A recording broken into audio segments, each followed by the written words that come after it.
Donc vous voulez que je raconte l'histoire de cette photo avec Kylie Jenner? Ok, je vous la fais en français ou en anglais?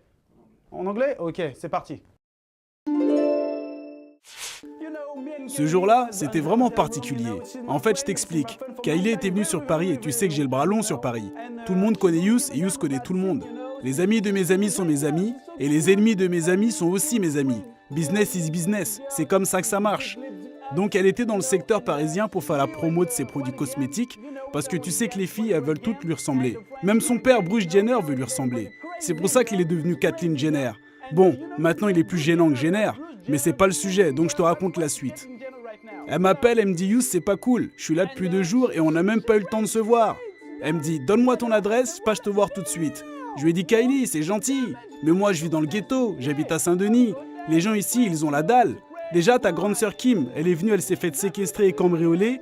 Et ici, c'est Paris, ma belle, les gens, ils ont rien.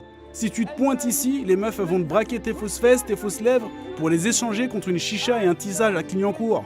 Donc dis-moi dans quel hôtel tu te trouves, moi je passe te voir. » Elle me dit « Ok », qu'elle se trouve dans un grand hôtel parisien. Et elle doit se barrer à 10h parce qu'elle doit rendre sa chambre à midi.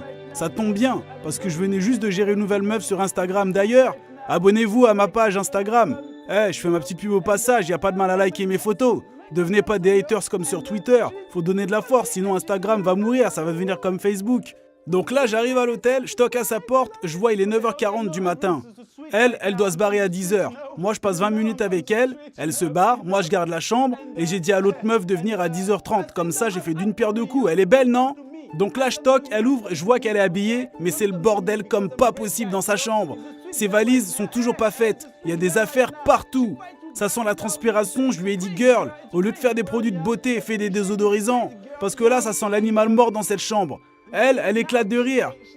Elle me dit que je suis marrant. Moi, je suis vénère. J'ai un plan qui est censé arriver dans moins d'1 heure.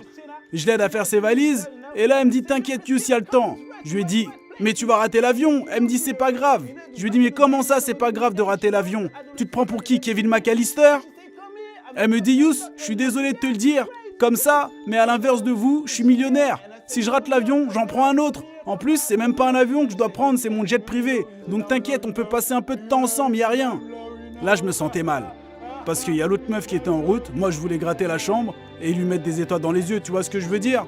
Donc je lui envoie un message et je lui dis « Laisse tomber, j'ai un empêchement, je t'appelle tout à l'heure. » Elle me dit qu'elle était déjà en bas, dans le lounge bar de l'hôtel, et qu'elle se barre et que je la rappelle pas.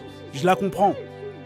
Donc voilà, on se met à ranger sa valise, mais d'un coup je vois qu'il n'y a que moi qui fais sa valise. Je suis en train de plier ses culottes, et tu sais que dans cette famille, elles ont toutes des gros boules, et plier leurs culottes, ça me prend autant d'énergie que si je pliais un drap.